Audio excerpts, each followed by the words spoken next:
comestibilă și tangibilă și senzorială. Și pentru că tot vorbim de partea asta invizibilă, au fost momente când dumneavoastră v-ați întâlnit cu îngeri. Poate sună puțin așa... Eu cred că mă întâlnesc cu ei tot timpul, pentru că dacă ai o energie pozitivă și ești un om care vrei să faci bine și înțelegi legile divinității și le aplici, atunci spui că forța asta superioară, care sunt protectorii, vin tot timpul. Cred că propria mea mamă este la forma de înger sau de spirit călăuzitor. Dar îngerii sunt așa cum ne imaginăm noi, cu aripi mari? Nu, și Dumnezeu nu este un om cu barbă. Dumnezeu nu este ce credem noi și Dumnezeu este o forță divină, n-are o formă materială. Dumnezeu este eternitatea. În judaism se numește Elohim. Cuvântul Elohim înseamnă etern, forever. Noi ne-am născut să fim pentru totdeauna. Noi am, de asta vorbesc eu, de contradicția între legile noastre umane și legile lui Dumnezeu. Noi, de fapt, ne-am născut ca să respectăm legile lui Dumnezeu, pe care de la începutul timpului Adam și Eva noi le-am renegat și am creat o lume care e lumea noastră, care e o lume de suferință. Noi suntem programați să fim bolnavi la nivel cerebral, suntem programați să murim. Pozitiv și te gândești că nu dar dacă vrei să schimbi programarea vieții, se poate să schimbi. Sunt lucruri care nu se pot schimba, dar se pot multe lucruri schimba din viața ta. Uite, eu sunt un living example. Eu sunt un exemplu de om care am schimbat și am luat orice în viața mea și orice risc care l-am putut lua. E adevărat că dacă îți pui ceva în cap și îți dorește din tot din poți să manifesti. Asta e legea asta universală a manifestării, a atracției. Legea asta de care toată lumea vorbește, că s-a publicat cartea asta The Secret și toată lumea e fascinantă. E fascinantă de The Secret. Cartea mea, Decodificarea Destinului, a fost publicată cu 2 ani înainte de publicarea cărții The Secret, de aceeași editură.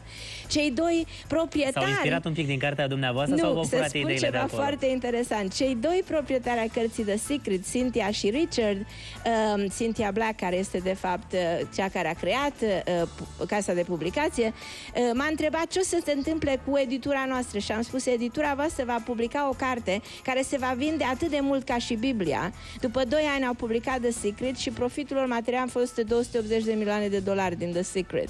Pentru că, într-adevăr, s-a vândut în atât de multe exemplare. Vreau să le spunem celor acasă că, de exemplu, prin 80, dacă mi-aduc eu bine aminte, v-ați întâlnit cu Emil Constantinescu, care era un simplu profesor. Da, a venit la teatru Tănase, la dumneavoastră a venit și acolo. I-am spus: domnul Constantinescu, cântam New York, care îl cântă fetele, cântam pe scenă. Și i-am spus: domnul Constantinescu, eu vă spun că dumneata ajungi președintele României, o să crezi că sunt nebună. Și a zis: absolut, cum o să ajung eu președintele României? Și am aflat în America, cred că era 96 sau când a ajuns el. Da, 96. Da, și am aflat că el, de fapt, a ajuns președintele României, așa cum am spus. V-a mai căutat? Nu. A fost un incident, exact cum te cunosc pe tine. Un incident, da, a mai fost la un moment dat, tot dumneavoastră le spuneați celor din familie că Ceaușescu va muri împușcat. Da, i-am spus și lui George Enache, pe... nu știu dacă George Enache mai cântă. George Enache, careva din voi mai știți? Domnul Enigărescu trebuie să ne ajute la acest capitol. Este documentaristul nostru pe probleme muzicale.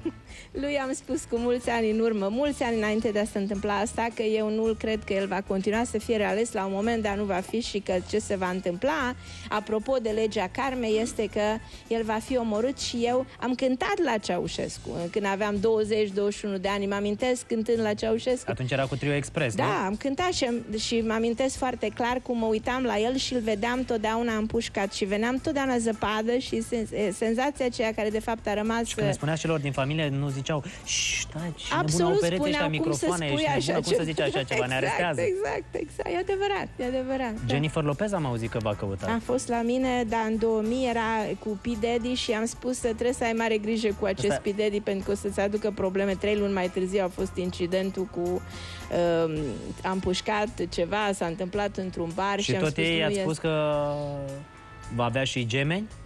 Nu i-am spus de gemeni, i-am spus doar de că va întâlni pe cineva în Hollywood cu litera B, care este o conexie karmică, și ea s-a căsătorit cu Chris și mi-a spus la telefon că am greșit. Dansatorul ei. Da, și am greșit inițiala, că era C și nu B. Și s-a despărțit de Chrissy Medard și s-a, cum se spun, engage cu Ben Affleck, care a fost iubirea vieții ei, de fapt. Da. Păi da, și a trecut și de la Ben Affleck mai departe, acum la altă literă a trecut. La altă literă, s-a întors la litera A, de fapt, dar i-am spus că dacă nu-și rezolvă legea Carmen, nu o să reziste. În toate presa americană a vorbit de predicția mea că nu rezistă relația dacă acum, dumneavoastră aveți o rată de predicție de 93%. Cum calculați rata asta? În funcție de care predicțiile pe care le-am făcut sunt adevărate. Au fost și unele în care ați dat greș? Am dat greș cu Hillary Clinton, pentru că eu am spus foarte clar de mulți ani, eu spun de 12 ani. I-a spus chiar ei personal la un moment dat? I-am spus acum recent când m-am întâlnit cu ea. Nu, dar mai de mult i-a spus că nu o să se despartă de Bill Clinton. I-am spus multe lui Hillary. Pe Hillary din 96, când era în Casa Albă, i-am transmis întâi ei prin Pamela Hayes, că Pamela Hayes lucra cu Hillary, am spus, hai să spune lui Hillary că ajunge senatorul New Yorkului. Și m-a sunat pe mine și a spus, Hillary nu candidează pentru Senatul statului New York. Când a ajuns la situația să candideze, am fost întrebată dacă se va ajunge la situația să reușească să candideze, pentru că ea candida contra lui Giuliani și să reușească, și am spus, Giuliani în luna mai nu o să mai fie va avea probleme, nu o să mai fie în concurență cu tine și are o problemă legală și o problemă de sănătate. Amândouă s-au împlinit, a divorțat de soția lui pe care am cunoscut-o de fapt la Fox Television și also ce s-a întâmplat cu el, s-a îmbolnăvit de cancer. Dar știți, dumneavoastră îmi povestiți mie acum că vă întâlniți cu Hillary Clinton, cu Jennifer Lopez, cu Jennifer Aniston, că a venit la un moment dat să vă întrebe cu Brad Pitt, nu? Dacă o să fie împreună și le-a zis că nu o să meargă relația. Angelina Jolie, exact cum îmi spuneți că mă întâlnesc eu toată ziua cu Bambi, cu Zero, cu veverițele de la Red Blond, noi ne întâlnim toată ziua. Oamenii ăștia vă caută pe dumneavoastră, aveți numerele lor de telefon, cum intrați în legătură cu ei? Vă duceți dumneavoastră la Casa Albă? Am numerele de telefon, am fost recent și m-am întâlnit cu Hillary în 7 mai.